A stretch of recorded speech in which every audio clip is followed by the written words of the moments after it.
여기 중국인 선생에게 속아 태권도가 중국의 고유무술인 줄 알고 중국의 태권도 학원에 아이를 보내버렸다는 한 외국인 여성이 있습니다. 그러나 그녀는 우연히 방문하게 된 한국에서 아들과 함께 직접 한국 태권도 교실의 수업에 참석하자마자 깜짝 놀라 말문이 막히고 마는데요. 과연 외국인 여성은 한국의 태권도 교실에서 대체 무슨 일을 겪었던 것일까요? 안녕하세요. 저는 스페인 출신의 베로니카라고 합니다. 중국에서 의류 사업을 하는 남편의 상황 때문에 저는 결혼식을 올리자마자 어쩔 수 없이 남편의 사업지인 중국으로 향했고 그곳에서 지금의 저희 소중한 아들인 맥시까지 출산하게 되었는데요. 하지만 중국에 오자마자 제일 당황스러웠던 것은 정말 많은 중국인들이 저에게 한국이라는 나라에 대해 아무런 이유 없는 비하를 하거나 혹시 중국에서 한국인들을 만난다면 범죄 피해를 볼 수 있으니 무조건 피하라는 어처구니 없는 말을 꽤나 많이 들었다는 사실입니다. 한국을 경험해보지 못했던 저는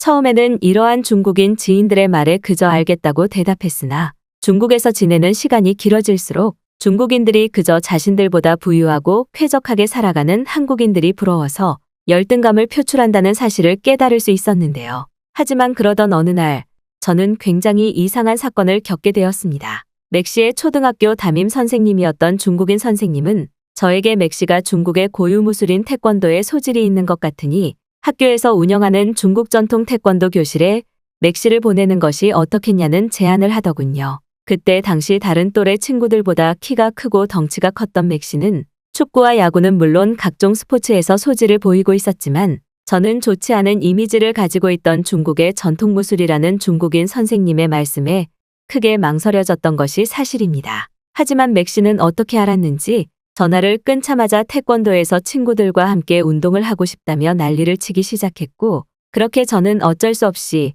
맥시를 중국의 한 태권도장에 보내게 되었는데요.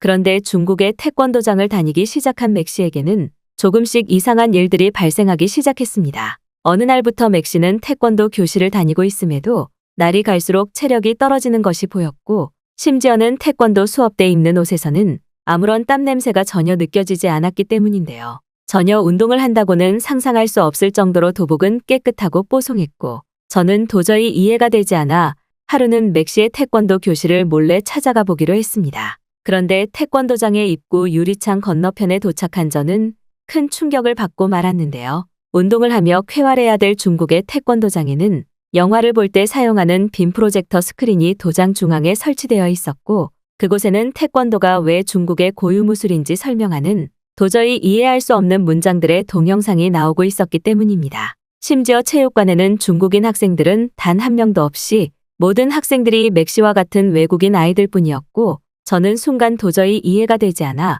휴대폰으로 태권도라는 무술의 정보를 찾아보기 시작했어요. 그리고 저는 그 순간 태권도가 한국의 전통무술이었다는 사실과 중국인들이 아주 오래전부터 한국의 태권도를 자신들의 무술이라며 고집적인 거짓말 주장을 해오고 있다는 분노가 치솟아오르는 기사들을 연이어 발견할 수 있었죠. 또한 이상한 점은 여기서 끝나지 않았습니다. 운동을 배우러 가겠다는 맥시를 더 챙겨주고 싶었던 저는 좋은 운동화와 가방 심지어는 비싼 스포츠 시계까지 착용시켜서 중국의 태권도장으로 보냈었는데 어느 날 보니 맥시에게 사준 모든 장비와 물품, 심지어는 스포츠 시계마저 사라져 있었기 때문인데요. 저는 도저히 참을 수가 없어서 맥시의 태권도장을 찾아가 왜 한국의 전통무술인 태권도를 중국의 것이라고 주장하며 이러한 사기 교실을 운영하냐는 분노를 표출했고 이에 더해 맥시에게 사준 비싼 스포츠 시계가 하루아침에 사라졌으니 태권도장에 CCTV를 보여달라는 요청을 했습니다. 하지만 중국인 태권도장 선생님은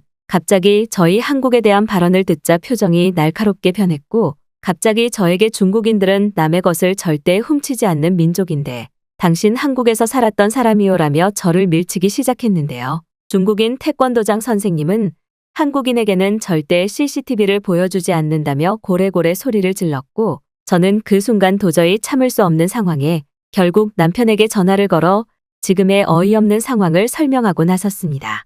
그런데 남편은 저희 상황 설명을 듣자마자 자신이 알고 있는 한국인 지인과 함께 바로 이곳으로 오겠다고 했고 중국인 선생님이 절대 도망가지 못하게 붙잡고 있으라는 말을 하더군요. 결국 저는 억지로 말다툼을 하며 30분이 넘는 시간을 끌었고 약 30분 뒤 남편은 붉어진 얼굴로 한 한국인 친구분과 중국의 태권도장에 도착했습니다. 특히나 한국인 지인분은 교실 중앙에 있던 사상교육과 비슷한 동영상 자료를 보자마자 크게 분노하며 모든 상황을 녹화하기 시작했고, 중국인 선생님에게 지금 찍고 있는 모든 것을 외국 커뮤니티에 올려 공론화시키기 전에 CCTV를 보여주고 당장 가게를 폐업하라는 호통을 치더군요. 중국인 태권도 선생은 아무래도 자신이 궁지에 몰리고 있다고 생각한 것인지 그 순간 태권도장의 몇몇 제자들과 함께 곧바로 건물 밖으로 뛰쳐나갔고, 저는 곧바로 남편과 함께 태권도 학원의 CCTV를 확인했습니다. 약 3시간이 넘는 작업시간 끝에 저는 태권도 교실의 수업을 진행하던 또 다른 중국인 선생님께서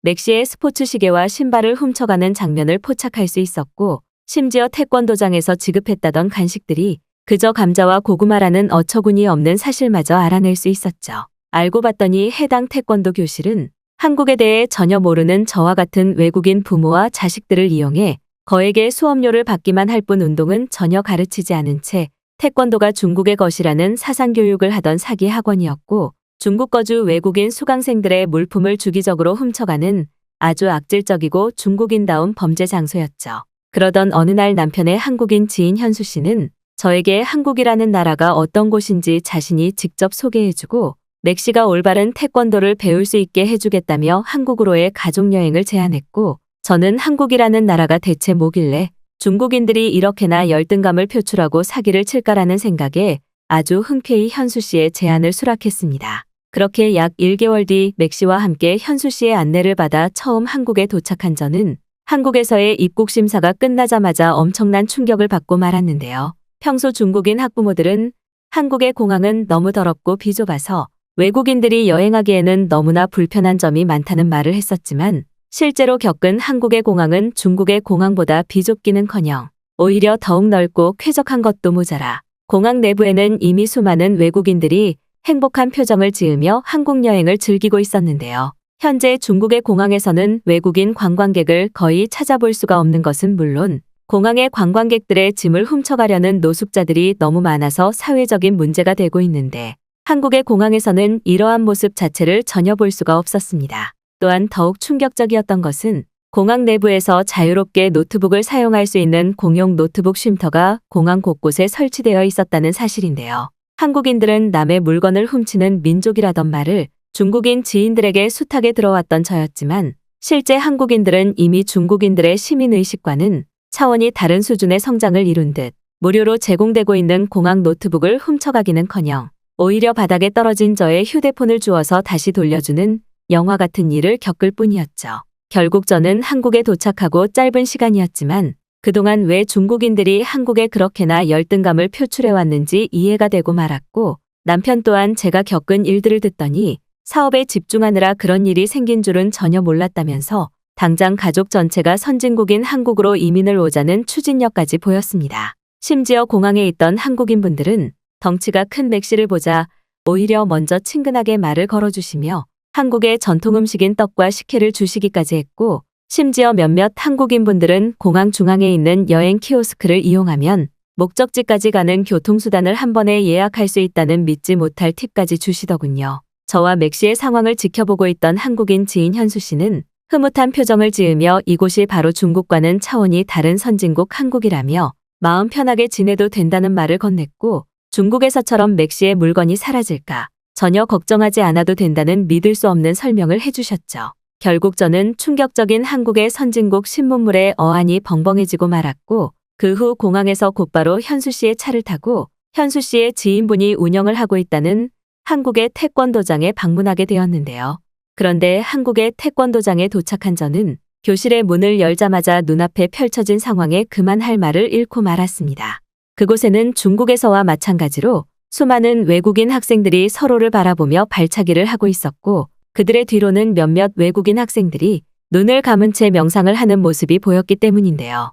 처음에는 중국과 마찬가지로 좋지 못한 사상을 교육하는 것이라고 생각했으나 알고 봤더니 한국의 태권도장에서는 운동을 가르쳐줄 뿐만 아니라 학생들의 올바른 정신무장과 예의 그리고 인성을 성장시키기 위해 명상 수업은 물론 글쓰기 수업까지 진행한다는 사실을 알 수 있었고, 저는 그 순간 왜 태권도가 백이민족 한국의 전통무술인지 뼈저리게 느껴졌죠. 또한 더욱 놀라웠던 것은 도장 한쪽에 학생들의 소지품을 모아놓은 가방과 옷들이 뭉쳐 있었지만 그 누구도 그것을 훔쳐가려는 모습을 전혀 보이지 않았다는 사실인데요. 중국에서는 오히려 태권도장 중국인 선생님들이 학생들의 물품을 훔쳐가는 파렴치한 짓이 일상이었지만 한국에서는 누군가의 물건을 훔친다는 것 자체가 상상이 되지 않을 정도로 국가적인 시민의식이 성장한 상태였고 이것은 어린 학생들에게도 예외는 아니었습니다. 심지어 한국의 태권도장 내부는 시설이 얼마나 좋은지 학생들이 곧바로 운동을 마치고 샤워를 할 수 있는 샤워시설은 물론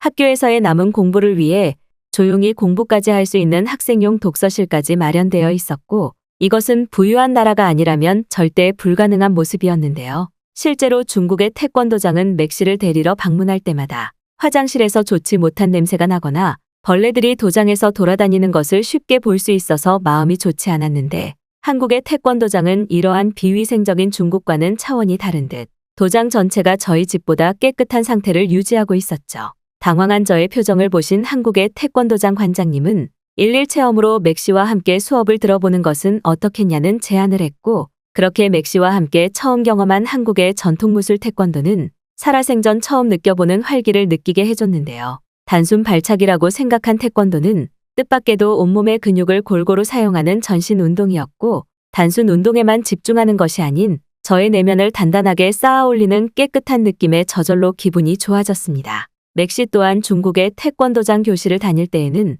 전혀 볼 수 없었던 적극적인 모습으로 수업에 참여했고 저는 바로 그 순간 남편과 함께 한국에서 쭉 거주하며 태권도를 인생 운동으로 선택해야겠다는 결정이 내려졌죠. 짧은 1시간 동안의 수업이었지만 그 1시간은 저희 한국에 대한 가치관과 인생 자체를 바꾸어 버리고 말았고 저는 오히려 한국이라는 나라를 올 수 있게 해준 어처구니 없던 중국인 태권도장 사장이 고마울 지경이었습니다. 한국 여행의 가이드를 해주겠다던 현수 씨는 태권도 수업이 끝나자마자 자신이 직접 요리를 해주겠다며 마트에 장을 보러 가자고 했고 저는 그 순간 당황할 수밖에 없었는데요. 사실 중국에서도 물품을 구매하는 마트가 존재하기는 하지만 워낙 좀도둑과 범죄자들이 많아서 마트 내부에서 안전하게 물건을 구매하려면 오히려 마트에 있던 중국인 조직원들에게 일정 수준 이상의 돈을 주고 마트를 이용할 수 있었기 때문입니다. 그런데 처음 도착한 한국의 마트는 입구로 들어가자마자 이런 걱정이 완전히 사라지고 말았는데요. 한국의 마트 내부는 범죄자들이 입구를 지키기는커녕 오히려 무선 센서 시스템이 안전하게 출입을 관리하고 있었고 심지어 마트 내부에서 자유로운 시식 코너가 운영되고 있는 모습은 눈으로 보면서도 믿어지지가 않았습니다. 중국에서는 마트에서 물건을 판매하는 물품들이라도 제대로 선택하지 않으면 완전히 가짜로 만들어진 식품들을 고르는 것이 일상인데 한국의 마트는 중국처럼 가짜 제품들은 전혀 없었고 오히려 눈으로 봐도 깨끗하고 청결한 신선식품들이 시식 코너의 형태로 누구나 자유롭게 맛까지 볼 수 있었기 때문인데요. 더럽고 시민의식이 좋지 않은 중국에서는 상상도 할 수 없던 한국 마트의 모습에 저뿐만 아니라 남편과 맥시조차도 이렇게 편안하게 장을 볼 수 있는 나라가 있었냐면서 마트 이곳저곳을 돌아다니며 난리를 치기 시작했고 그런 모습을 보는 저 또한 한국이라는 나라에 감사한 마음이 들며 기분이 좋아졌습니다. 또한 더욱 충격적이었던 것은 마트의 모든 장을 보고 난 뒤 결제를 하던 순간이었는데요. 중국에서는 대형 마트더라도 무조건 현금으로 결제를 해야만 물품을 살 수 있었는데 한국은 완전한 디지털 인프라가 이미 도시에 평균화되어 있는 것인지 카드로 결제를 할 수 있는 것은 물론 몇몇 한국인들은 자신의 휴대폰과 손목에 차고 있던 시계를 접촉해 마트에 결제를 하는 기상천외한 모습마저 볼 수 있었습니다. 알고 봤더니 한국에서는 이러한 전자결제 시스템이 누구나 이용할 수 있는 평범한 일상이었고 한국을 소개해주던 현수 씨는 심지어 손님 혼자 셀프로 결제를 할 수 있는 시스템까지 준비되어 있다며 저를 그곳으로 안내해 주었죠. 만약 중국 마트에 셀프 계산대가 있었다면 단 하루아침에 모든 중국인들이 계산도 하지 않고 물품을 훔쳐갔을 것인데 한국 마트의 한국인들은 너무나 양심적으로 자신의 물건을 결제해서 조용히 마트 밖으로 나갈 뿐이었습니다. 도저히 믿어지지 않는 선진국 한국의 모습에 저는 기술적으로도 놀랐지만 한국인들의 높은 시민의식이 더더욱 신기했고 왜 중국인들이 한국인들의 뒤통수를 바라보며 그렇게나 열등감을 표출해왔는지 이해가 되더군요.